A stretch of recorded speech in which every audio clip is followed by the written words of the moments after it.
a lot of these boats, these commercial boats, are sneaking into places they shouldn't be. Yeah, they are. And even whether that's at night or just, they're constantly at it, and they've got to be watched. It is a huge problem. I know in the Channel Islands, I've long since, heard, since I was a little boy, Guernsey guys moaning about the way the French are coming into the waters, and they're trawling and nipping back out again, and it causes a lot of friction. I don't know if you've seen the news lately, but there's this thing called the Scallop Wars going on.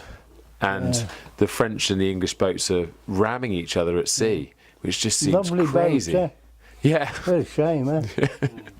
I think one of them needs to get one of those icebreakers. The ones. Yeah, finish them up. Yeah.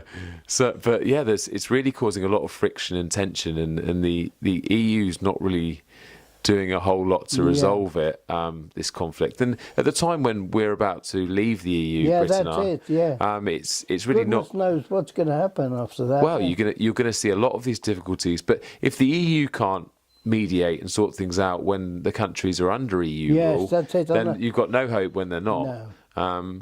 But I would anticipate and hope that once we have left the EU, that it's a lot stricter. I'll tell you what, in all the years we've done fishing, we used to start we didn't used to have a closed season. And then it was getting, the Guernsey potters were coming here during the winter, and the dame of Sark was still alive then. We went and see her and asked if anything could be done. So she thought about it, and then they brought up out of this law that we'd have a closed season. So that was the 1st of April until the last day of October. Okay. And all the rest are closed seasons, which was a jolly good thing. Yeah, no, it allows the species to flourish and recover. And the next thing is they introduced parlour pots. Parlour pots, they're certainly good. The year we had the parlour pots, that was the best year of fishing we ever had. They're just really effective. Yeah, but it was a bit stupid, but I think it was a case of being kind, It's no good getting rich quick. Yeah, sure. You see, but what... You've got to think of the long term. To be honest with you, the crowd that are there now, they only got one idea, and that's to get as rich as quick as they can. That's true. That's exactly there's people here who buy lobsters. Well, we supplied the lobsters all the years, and we never used to let them down. We used to take them up whatever they, and then somebody started picking crab, but there's very, very little crab now. But I think the reason is, I think when they're picking the crab, I think they pick the females, which aren't very good condition.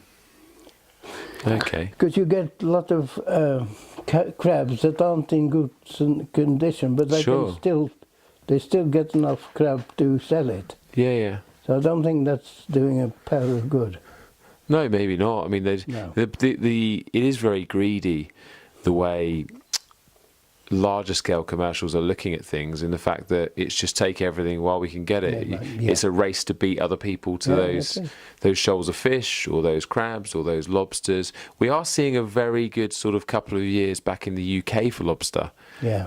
They're really flourishing. I mean, there's a lot, and the price of lobster, I suspect, will come down a little bit because of that. They seem quite abundant, but we catch them while we're fishing. With on rod and line. Yeah, we regularly have one on the end, and it's. I caught a crayfish on a conger hook once. We've another thing we had was a langoustine. Oh, yes. A really nice big one. Up in Scotland, we were fishing in a loch. Yeah. And that sort of came up, and it was lobster-sized, but a langoustine. And I thought, my mate immediately cooked it up in the pan. We were